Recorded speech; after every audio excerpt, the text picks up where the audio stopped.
Halo semuanya, perkenalkan nama saya Meredith Cornelia Goni dengan program studi manajemen dan dengan NIM 64251993. Pada kesempatan ini, saya akan membahas tentang penguatan nilai anti korupsi sejak dini sebagai upaya mewujudkan generasi berintegritas.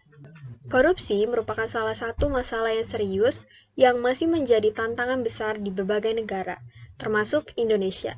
Oleh karena itu, penting bagi kita semua untuk memahami dan menerapkan nilai-nilai anti korupsi dalam kehidupan sehari-hari.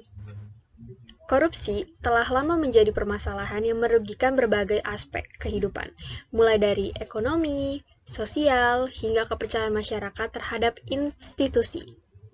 Praktik korupsi tidak hanya terjadi di tingkat pemerintahan, tetapi juga dapat terjadi di lingkungan kerja, organisasi, bahkan dalam kehidupan sehari-hari. Menurut United Nations Development Program, korupsi dapat menghambat pembangunan, menurunkan kualitas pelayanan publik, serta melemahkan kepercayaan masyarakat terhadap pemerintah. Oleh karena itu, upaya pencegahan korupsi tidak cukup hanya melalui penegakan hukum, tetapi juga perlu dilakukan melalui pembentukan karakter individu yang berintegritas. Terdapat 3 nilai yang penting untuk mencegah korupsi. Yang pertama adalah tanggung jawab. Tanggung jawab merupakan sikap dasar yang harus dimiliki setiap individu dalam menjalankan tugas dan kewajibannya. Seseorang yang memiliki tanggung jawab tinggi akan cenderung bekerja dengan jujur dan disiplin. Dalam konteks anti korupsi, tanggung jawab berarti menjalankan tugas sesuai aturan dan tidak menyalahgunakan wewenang. Misalnya, tidak memanipulasi data, tidak menyalahgunakan fasilitas, dan tidak mengambil keuntungan pribadi dari jabatan yang dimiliki.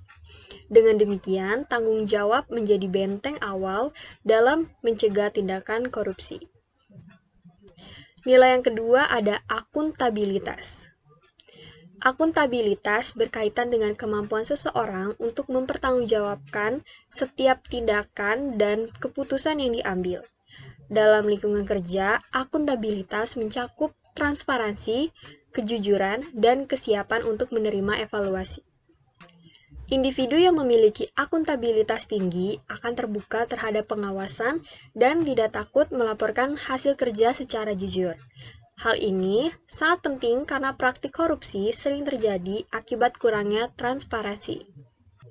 Maka dengan adanya akuntabilitas, setiap kegiatan dapat dipantau dan dievaluasi sehingga dapat mencegah terjadinya penyimpangan. Nilai yang terakhir ada komunikasi atau komunikasi yang efektif. Komunikasi memiliki peran penting dalam menciptakan lingkungan yang transparan dan bebas dari korupsi. Komunikasi yang baik juga memungkinkan pertukaran informasi yang jelas sehingga dapat menghindari kesalahpahaman. Selain itu, komunikasi membantu membangun kepercayaan antar individu dan mendukung budaya pelaporan. Dengan komunikasi yang terbuka, pelanggaran dapat lebih cepat diketahui dan dicegah. Sebagai kesimpulan, korupsi dapat dicegah dengan menanamkan nilai-nilai seperti tanggung jawab, akuntabilitas, dan komunikasi sejak dini. Ketiga nilai ini saling berkaitan dan sangat penting dalam membentuk karakter individu yang berintegritas. Oleh karena itu, mari kita mulai dari diri sendiri dengan bersikap jujur, disiplin, dan bertanggung jawab dalam setiap tindakan. Karena pada akhirnya, masa depan tanpa korupsi dimulai dari langkah yang kecil yang kita lakukan hari ini. Sekian dari pembahasan kita pada hari ini. Terima kasih.